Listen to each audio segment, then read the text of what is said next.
So all those impressions, all those unmanifest, seeds, they manifest as thoughts and words and deeds. So that unmanifest, when it goes to that unmanifest, dissolution. When it starts manifesting, creation. I write a poem and recite it in front of people. Okay. So recitation is, we say that, oh, creation. That creation before happened as a thought. So speech did not come, but thought came. But before the thought, the seed has to be there in unmanifest form. And then once I create that poetry and I recite it in front of people, that's when I realize, oh, I can do this also. I never knew I could do poetry. Why? Because never tried. But sometimes in some class we are asked to write. Then we have to write. And when we write, then we know, oh, we can write poems also. That too in 1 week I can write. Great. Anyway. So, tasmat avyaktat paraha. Beyond that unmanifest, which is considered to be the seed form of all this creation, beyond that avyakta, beyond that unmanifest seed form of this entire creation, which is called the state of dissolution, beyond that, there is something. Tasmat avyaktat paraha. Paraha, beyond. Beyond means what? Subtler than. The word para, beyond, means what?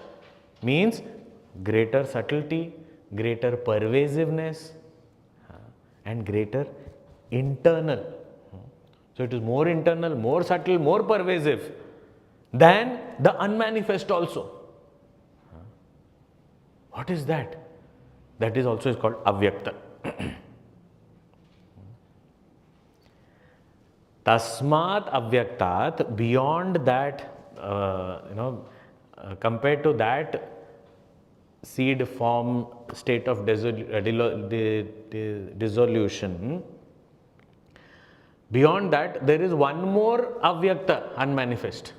Anyaha bhavaha. That is what I have to look for. See, when we look at cause and effect is cyclic. See, for example, we have these questions, no? We are very smart and we say, what came first? Such questions. The chicken or the egg? Seed or the tree? Which came first? In the question of what came first, seed or the tree, the answer is the ground came first. In fact, it didn't come only. It has always been there.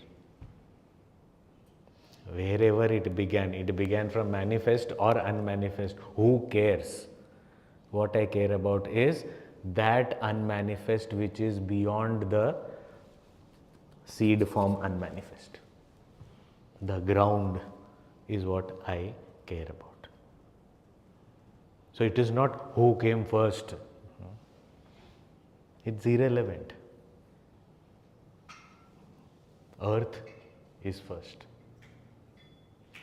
Then whether seed came or tree came, how does it matter? I am interested in the earth. That is what it said. Tasmat avyaktat paraha. Anyaha bhavaha, there is one more something existing beyond the unmanifest, which is also unmanifest, means which is also not available for my senses or any of my instruments to experience as an object. It is not available. The seed form of this creation itself is not available for me to experience. How can the cause of that or the substratum of that, that which is more subtle than that, how can that be experienced by me? That. Sanatanaha. That is timeless, eternal. There was never a time that it was not there, and there will never be a time it is not there. Ever present. See, the seed and tree problem, when the seed is there, tree is not there. Means tree is there in unmanifest form inside. Then it manifests. When it manifests, where is the seed? Gone. But that seed is there in unmanifest form in the tree. Then that seed manifests. Then that seed falls off. Then that seed, it has the tree in unmanifest form. So this unmanifest, manifest, unmanifest, manifest, this we understand. But there is something which is the substratum of these two. That I have to find. Which is timeless. Parastasmat tu bhavonyaha avyaktaha avyaktat sanatana. It is eternal. Beyond the unmanifest, there is one more unmanifest means which is also not available for any experience by the senses, objectification by the instruments, but that is eternal. That has always been there. Yassa sarveshu bhuteshu nashyatsu na vinashyati. And that substratum of this entire cycle of creation is such that these things will undergo change, birth, death, etc. But even if everything, all the beings get destroyed, that substratum is never going to get destroyed. One round of that ferry wheel over, all the children get out and the new batch of children go in. Then again it keeps another round. Again got out, new batch. It keeps continuing. But that operator is always there. Over, get out, okay, now next. He is always there. After 5 years, I go to that place. Huh? You're still there? After 20 years, I go. Oh, you're still there? I don't come so much now. I've grown old, but my son comes now. He has taken over this. Lineage continuing. In human beings, there is limitation. But that Brahman, eternally there. No change, nothing. Sarva bhuteshu nashyatsu. When all these beings get destroyed, na vinashyati. It never undergoes any change or destruction. It is ever as it is. So, in the realm of change, the unchanging substratum is what I am interested in. So, it doesn't really matter where it all began. That is why our scriptures, in every Upanishad, we will find this theory of creation, new things they will say. First this happened, then this happened, then this happened. Oh, fascinating. And then I will read another Upanishad, there will be another some story, differently they will say. This is right or that is right. Upanishad says, don't get lost in this. So there is something that is a substratum of all this. This whole drama that is going on, there is a substratum. Contact that. Connect to that. And who is that? That is me. That is my identity.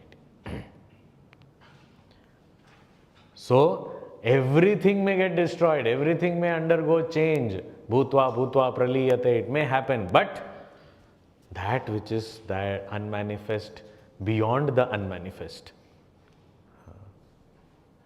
that never undergoes change.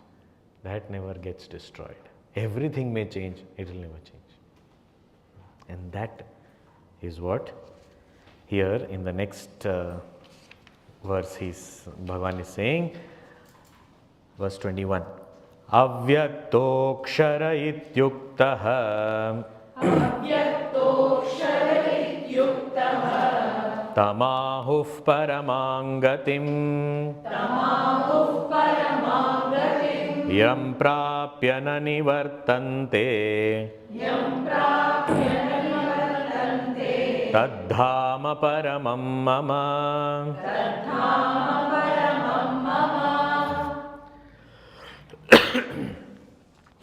This substratum of this entire cycle, which is beyond that state of unmanifest is called Uktaha. Uktaha is called as what? Avyaktaha Akshara. What is Akshara now? Aksharam Brahma Paramam. Same word. See, Bhagavan is again and again using common words to just tie them together. So that same Akshara, that is the substratum. Everything else is Kshara. But this substratum, Brahma, this Avyakta, which is beyond the unmanifest state of dissolution, that is called Akshara. Ityuktaha. Tam ahuf paramam gatim. That attainment of that is considered to be the greatest, highest, which was said as Mahupetya Punarjanma na apnuvanti. So that greatest achievement, having gained which nothing more has to be gained, having gained which it never gets lost. That is the supreme attainment. That Brahman, that infinite, that eternal, which is called as Akshara, can never be destroyed, can never undergo change. That consciousness is Paramam Gatim. That is the supreme attainment, supreme destination of all beings, especially humans. Tamahuf Paramam Gatim. What is so special about that? Yam Prapya, having reached which na nivartante, there is no return. Tadhama paramam mama, that is called the supreme abode. Bhagavan says, that is my place, my state, my abode, that is my true nature. Dhama has all these meanings. Dhama means home also, and Dhama means nature also. Dhama means strength also. So that is my supreme abode. Paramam Dhama. That Mama, my supreme abode is that. Which earlier he said, having attained me, there is no coming back. That is what? Yam Prapya na nivartante, having reached which there is no returning. Gurudev used to say, it is the path of no returns, one way, only entry. And we understand this from our experience also, that when we start walking the spiritual path, initially we may feel, have some teething troubles. After some time, struggles don't end, but we start slowly appreciating the small gains, etc. After a while, even if we get utterly frustrated, we say, this is too much. Before knowing all this, we were actually, so blissful. Now all this, after studying Bhagavad Gita, I have become more miserable. So we sometimes feel that. So then if we go and tell our Guru, I think enough now, ignorance was actually better. At least without guilt, I could indulge in pleasures. Now one cup of coffee is giving me guilt. What to do? I don't like this. So the Guru asks, okay, you want to leave? You want to go back to the old ways? Now how can I go back? Because now already I know. What to do now? There is no return. So the only way is go ahead and attain it. Because going back is not an option now. But the point here, Bhagavan is not saying that halfway you go and then you can't return. That is not what is meant. He said, anyway you have started walking, attain that supreme. And then after that, there is no need to return and there is no scope of returning also. Gurudev used to say, after that, even if you want to be sad, it is not going to be possible. Even if you want. No sorrow only for a long time. I am missing sorrow. Scripture says sorry, no sorrow. You should have thought about it before entering. Now that you have attained it, now sorrow is not an option. Yam prapya na nivartante, path of no return. That is the beauty. Everywhere, everything else, there is return. This is the only attainment where it is permanent. And the beauty of this also is that every other attainment, whether it is temporary or long term, whatever, short term, long term, it doesn't matter. But every other attainment, everyone cannot get it simultaneously. Even if everyone tries to get it, we may get it, but then we have to share. This one I can get completely simultaneously with everyone all together, and it will be infinite only. And never need to give up, never need to go back. Anywhere else I go, I may be very happy. No, sometimes we go to Siddhabadi and so beautiful, so divine. Gurudev's presence can be felt. After 1 week, next camp is coming. Chalo, vacate, everyone go home. Next camp is coming now. Even if they don't drive us out, after some time we also, I want to go home now. You said so beautiful and so heavenly and all. Yeah, but then Kshine Punya Marte Lokam Vishanti, what to do? After some time we have to go back, no? I am going to come back. So for coming back I have to go. That's why I am going. So till the time this ignorance state is there, wherever we go, we have to get back only. Okay, you go back home. Are you happy there? There I start planning next vacation. I go to vacation, then I plan that okay, when will I return back? So this is what is happening. Bhutva praliyate. But what lies beyond this cycle? The substratum of this cycle. That is where once I go, no coming back. Once I get out of that ferry wheel, then it may keep going round and round. Doesn't matter. I went and held the feet of the operator. And now I'll be with you only. You give me some small work, I can clean all the seats and all. I'll do all that. Don't make me sit in that. I don't want to go.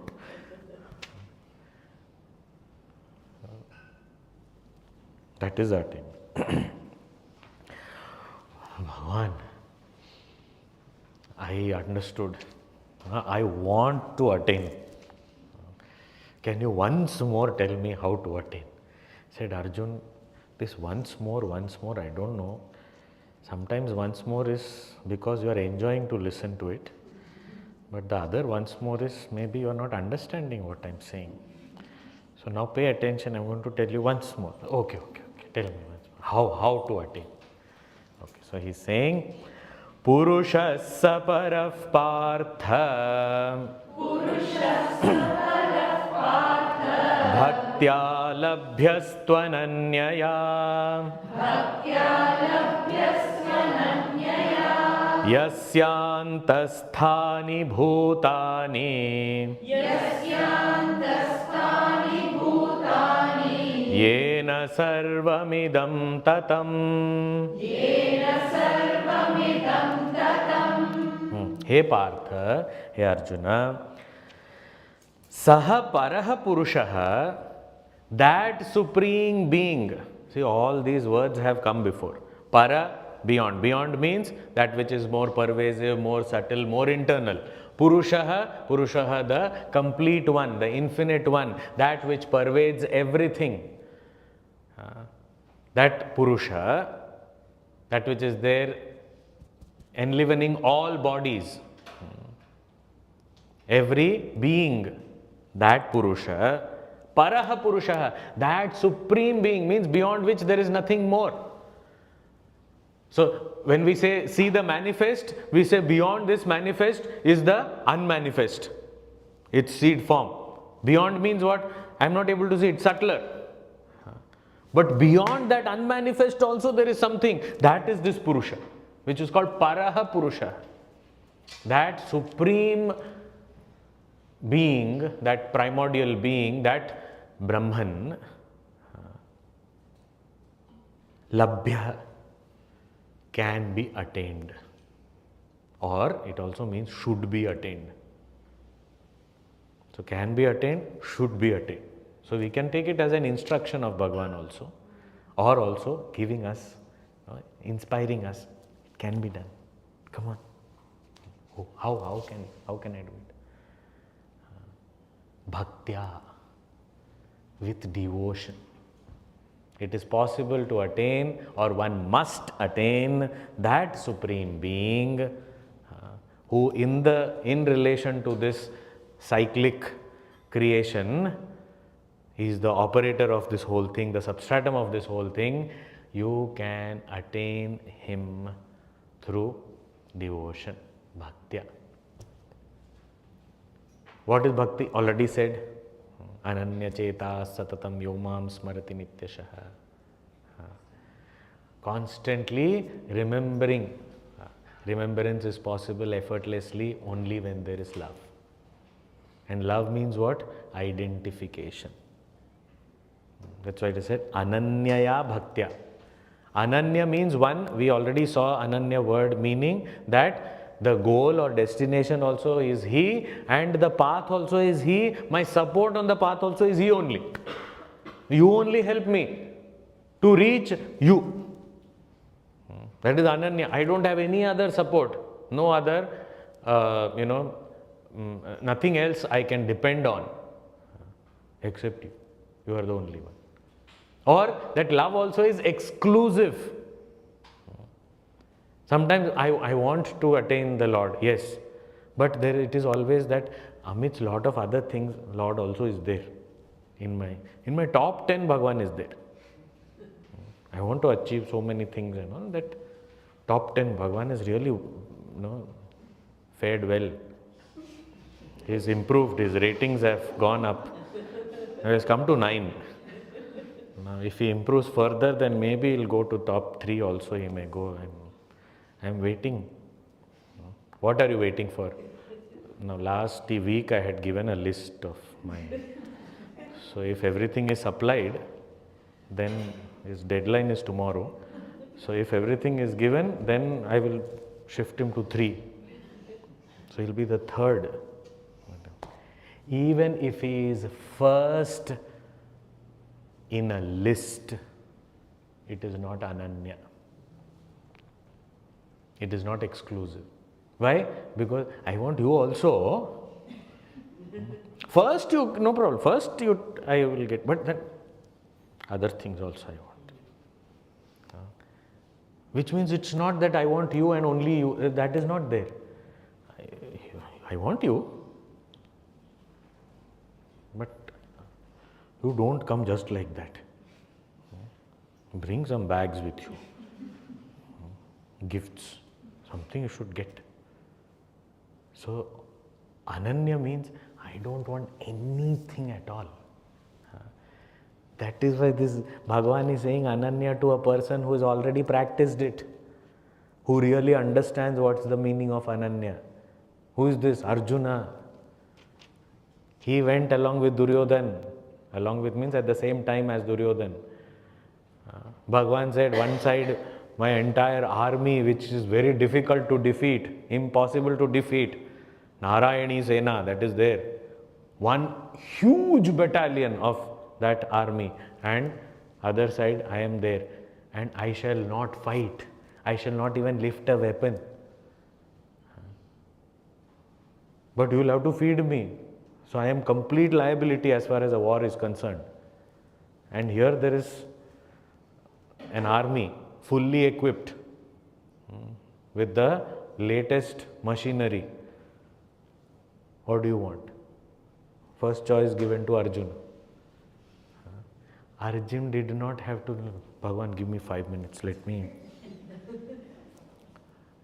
call my brother. Brother, he is given 2 choices, what do you think?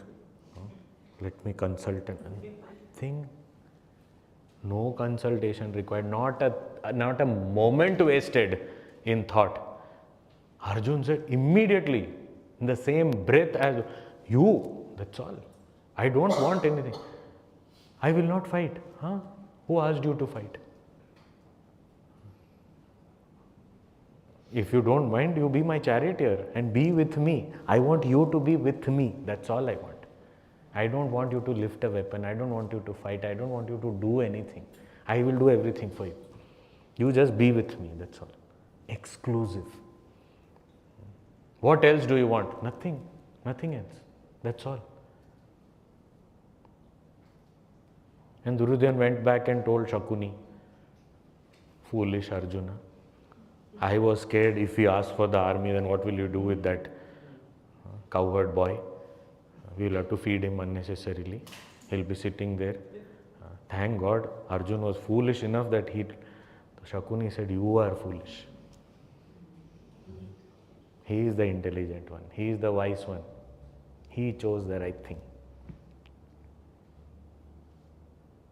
So it is Ananya. I don't want anything else. I just want you. This kind of love, if it is there, then labhya. Then I can attain. Nobody can stop me from attaining it. And see, Arjuna's actions, it is not just with respect to Sri Krishna. Everything, even in that competition, there's all very famous incidents in Mahabharata. In that competition where Dronacharya asked all his disciples to aim at the eye of a bird, the artificial bird which was put there. Everyone else was seeing so many different things. Dronacharya only asked, what are you seeing? So people said tree, branches and leaves, and then there is also a bird hanging there, and there's a squirrel also on the other branch, and there's a nest here. And what? Dronacharya said, okay, thank you. Next, come here. Everybody is seeing so many different things. But Arjun said, Arjun, what are you seeing? He says, I am seeing only the bird. So after a couple of seconds, he said, now I am only seeing the eye of the bird. I can't even see the bird. Then Dronacharya says, shoot. And straight goes and hits the target. Exclusive. That is called Ananya. I don't see anything else. So he was always like that. In every field he was like that. And therefore, when it came to devotion to the Lord, when it came to making a choice, he chose only the Lord. He said, you be with me, I don't want anything else. So what it means is, Arjuna is the best example of, for us to practice Ananya. Ananya means what? Every field, I have to pursue my goal exclusively. I don't want anything else. This alone is my goal. Nothing else. Exclusive.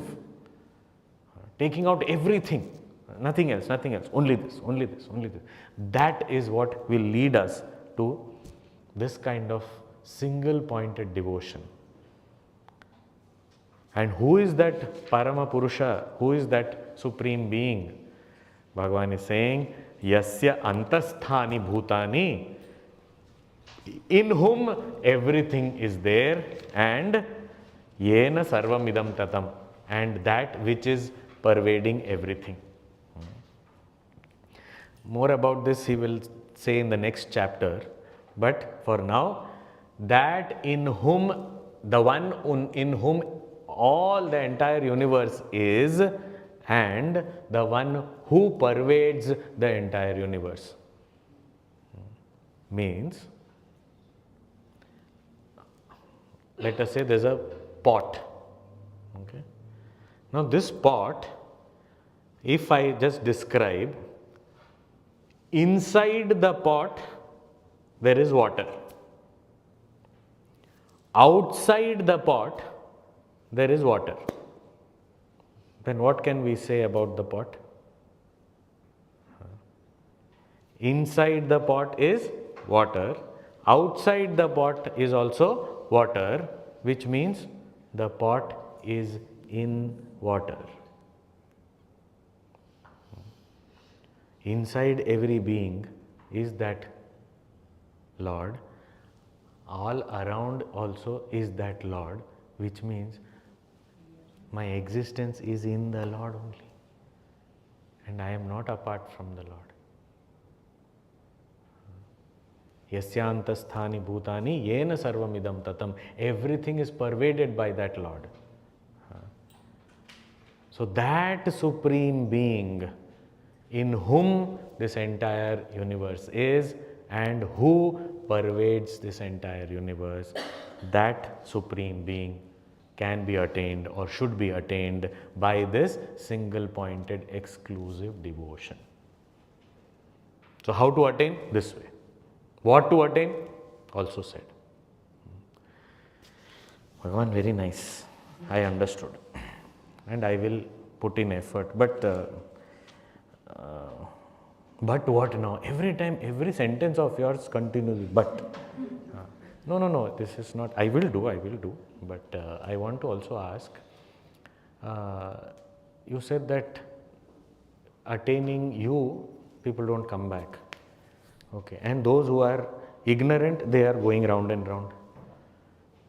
So there is one ignorance which is constantly moving in circles. The other, full enlightenment, liberated one, where there is no circle, is attained permanent attainment, there is no coming back to this cycle. Is there something in between these two also? Where you come, touch and go back? Why do you want to know? We should have complete knowledge. You only said we should know everything. So in between these two, fully ignorant, going in circles of manifest, unmanifest. Other, enlightened, means permanently out of that cycle and has attained something which never is destroyed. In between these two, they are in the cycle, they seem to come out, tuck, gone back, again, then again come back. Because otherwise, if you say it is a path of no return, means there must be a path of return also. Arjun, you are very intelligent, huh? Maybe Arjun did not need all these things, but we will think all these things. So Bhagavan said, let me give this knowledge also. So the next 3 verses we will read and we will see about it. Very interesting. These kind of things we will be very interested in. Yatra kale tvanavrittim avrittim chaiva yoginaha prayata yanti tam kalam vakshyami bharatarshabha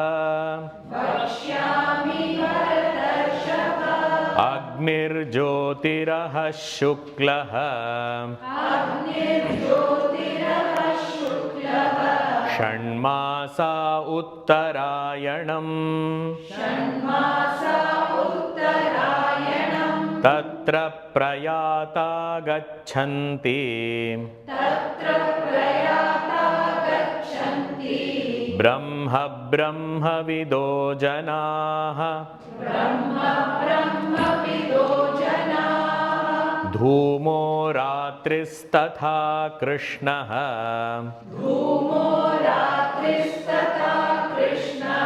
षण्मासा दक्षिणायनम् तत्र चान्द्रमसं ज्योतिः योगी प्राप्य निवर्तते.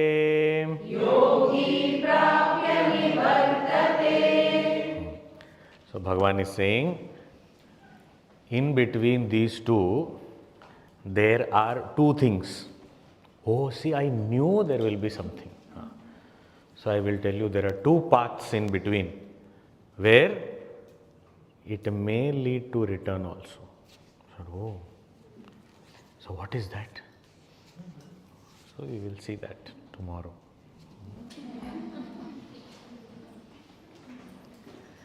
Om Purnamadah Purnamidam Purnat Purnamudachyate Purnasya Purnamadaya Purnamevavashishyate. Om Shanti Shanti Shanti.